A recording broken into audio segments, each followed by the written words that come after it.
샬롬. 7월 26일 수요일, 오늘은 예레미야 9장 17절부터 26절까지 함께 묵상하실 텐데요. 하나님만 자랑하는 우리 되기를 간절히 소원합니다. 나향욱이라는 이름 기억나시나요? 전 교육부 정책기획관이었습니다. 그리고 이 사람이 국민을 개돼지로 보면 된다. 그리고 나는 이 사회적 계급주의에 동의한다. 이런 말로 좀 힘든 시간을 보내고 또 전 대한민국이 아주 시끄럽게 들끓었던 시간들이 있습니다. 아주 심각하게 타락한 엘리트주의적 사고라고 생각합니다. 그런데요, 아마 이 사람이 이런 얘기한 게 처음은 아닐 거예요. 아마 비슷한 이의 이야기를 아마 오랫동안 해오며 살았을 거예요.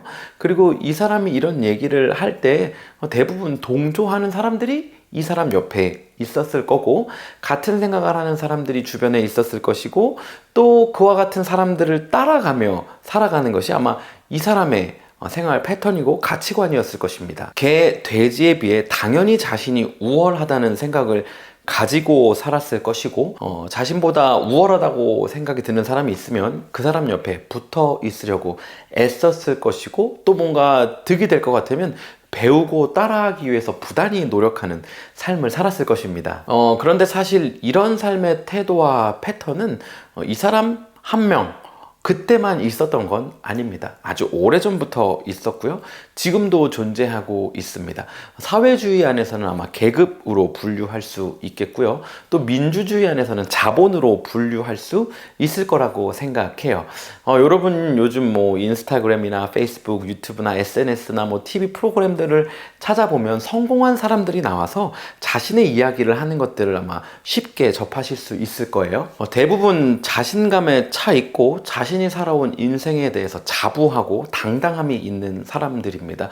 그런데요, 이러한 사람들은 사실 크게 두 부류로 나눠볼 수 있다고 생각해요. 첫 번째는 나향욱과 같은 삶의 태도와 패턴을 가지고 있는 사람입니다. 그러니까 내가 가지고 있는 삶의 가치와 태도, 그리고 내가 이루어놓은 업적들, 나의 수고에 대해서 자랑하는 거예요.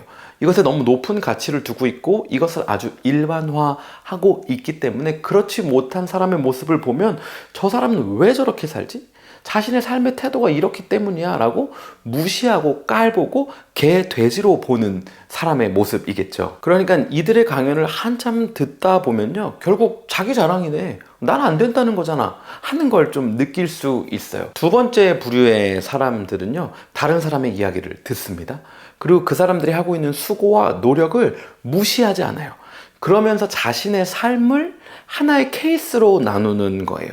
사실 저는 어려움 가운데 아이디어를 찾았고, 그 아이디어를 위해서 빛이 없는 인생길을 꾸준히 쉬지 않고 최선을 다해 노력하며 포기하지 않고 여기까지 걸어왔습니다 라고 말하지만, 이것이 내가 내 능력으로 이루어냈다기보다는 나와 같이 이렇게 살아가고 있는 수많은 사람들 중에 나는 이런 결과를 낸 사람일 뿐입니다 라고 말하는 거죠.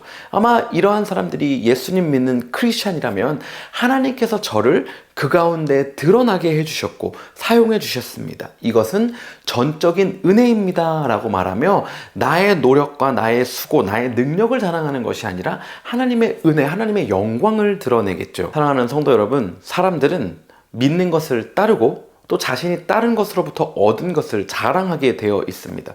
그런데 오늘 본문 26절에서는요, 하나님이 예레미야를 통하여서 이스라엘의 멸망을 다시 한번 알려주시면서 자랑하지 말라고 말씀하고 계십니다. 지혜도 자랑하지 말고 용맹함도 자랑하지 말고 부함도 자랑하지 말래요. 그러니까 예로부터 사람이 자랑하고 나를 높일 수 있고 나를 드러낼 수 있는 그것을 자랑하지 말라고 하나님께서 말씀하고 계시는 것입니다. 오히려 하나님을 아는 것을 자랑하라고 말하고 있고, 하나님이 사랑과 정의 그리고 공의의 하나님이고 그것을 땅에 베풀고 계시는 것을 깨닫고 그것을 자랑하라고 말하고 있습니다. 물론 이게 하나님을 자랑한다는 게 나는 그런 하나님 알고 있지롱, 넌 모르지? 넌 그러니까 신앙생활이 안 되는 거야. 그러니까 네가 축복 못 받는 거야. 이런 식의 자랑이 아닌 거죠. 앞서 말씀드렸던 것처럼 나는 지금 이런 사람인데 하나님이 나에게 이런 은혜를 주셨어. 하나님이 내 삶 가운데 빛이 되어 주셨어. 순간순간마다 돕는 손길을 허락해 주셨어라고 은혜를 나누는 이것이 바로 하나님을 자랑하는 것입니다. 그러니까 앞서 말씀드렸던 나향욱 전 교육부 정책기획관의 예로 든다면 구의역에서 컵라면을 못 먹고 죽은 아이를 보며 이 전 기획관은 어떻게 그 아이의 죽음을 내가 공감할 수 있겠냐? 어떻게 내 자식처럼 생각할 수 있겠냐? 어느 정도 사회의 계급이 있고 그런 것들을 받아들이며 살아야 하지 않겠냐? 라고 말하는 것이 아니라 하나님 아버지의 마음을 가지고 아파하고 이 아이를 위해서 무엇을 어떻게 할 수 있을지 고민하고 교회라는 공동체 안에 힘을 모으고 선한 일을 이뤄가기 위해 애쓰고 협력하는 이것이 바로 하나님을 자랑하고 하나님을 깨닫고 하나님을 아는 것이라는 것입니다. 반복해서 말씀드리는 것처럼 예레미야서 그 당시 이스라엘에게만 선포되는 말씀이 아니라 지금 오늘을 살고 있는 저와 여러분에게 역시나 동일하게 선포되고 있는 메시지입니다.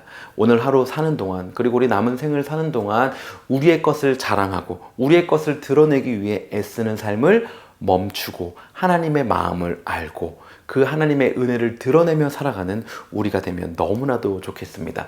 오늘 하루 그렇게 하나님을 더 알아갈 우리를 응원하며 샬롬입니다.